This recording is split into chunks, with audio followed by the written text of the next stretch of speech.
Hi, history lovers. Sean Kelleher here. I'm the historian for the town of Saratoga, and I have a Substack called Past Paths, and would really encourage you to subscribe to it.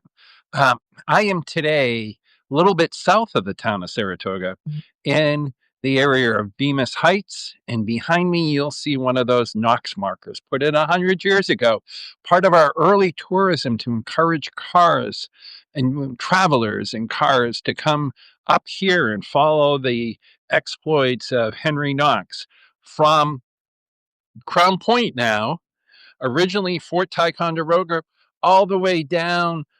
This would be the old military road behind us, US 4. This marker's been probably changed a little bit over the years as the road has reconfigured. And then we continue on to the south and ultimately to Albany County. And then it crosses over and it makes its way through Columbia County, Rensselaer County, of course, in Columbia County. And in through the Berkshires and all the way to Dorchester Heights, with a little stop in Springfield and another stop in Framingham. Uh, Today, I've spent a couple hours in meetings planning for next weekend's Knox events in Saratoga County and with our neighbors in Washington, Warren, and Albany County. So we did our last logistics meeting earlier today, and next week, it's all going to be Knox. The beginning of the week starts slow, but then we're going to be putting markers or reefs at these various markers. We have a press conference planned. I'm doing a talk with a DAR group. We have a great speaker, JL Bell, next Thursday night is going to be up at the battlefield. Go to the battlefield website to get some details on that. And then Friday, we're going to be up in Lake George. Brr. Hopefully, it will have nice sunshine. We'll have Knox arriving um, at Dog Beach, and he'll be met by the Teamsters and the sleds, and we're going to go right up into the remains, about the remains of Fort George.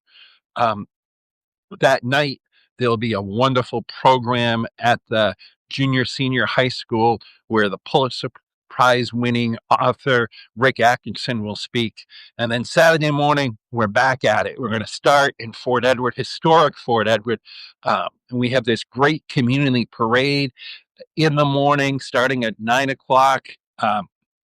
Some of us are going to start at the high school, but once you get into the main street below the paper plant there, we're going to be all over that. And we'll be parading right through, make a couple dogs as Route 4 kind of twist and turn a little bit, and we're going to end up at the old Fort House. A great historic site there. You want to see us there. And my guess is we'll probably be there at about 10 in the morning. And then 1 o'clock, we're going to go over the Dix Bridge into Saratoga County. There'll be a short ceremony there. And then from 1 to 4 o'clock will be the Knox Fest. About 1:30, I expect that the train of artillery will arrive, and that should be an awful lot of fun. And then we have learning stations set up, demonstrations on artillery. And at 4 o'clock, bring your own candles, bring your own lanterns. Doesn't matter if it's electronic or not. We're going to have a lantern procession from a bonfire right at Fort Hardy over to the Fort Hardy beach. We're going to have a 13 cannon salute. We're going to light more lanterns, and we're going to get involved in a nice community light program with the Friends of Fort Hardy Park. And then that night, we're going to go south of here down to Mechanicville for a great concert. The musicians of Maoric. And you can go to Saratoga 250 to get tickets to that. Sunday morning, we're up bright and early in Waterford. There's a ceremony at Soldier Sailors Park, and then we're going to go right over the bridge to People's Island and then continue on to the Van Styke House on Van Styke Island. Um, where we'll be meeting up with the DAR, and the SAR will have a short ceremony with Albany County. The SAR will be dedicating a bench there. It's a beautiful house. It's so historically important during the colonial period, but especially in 1777.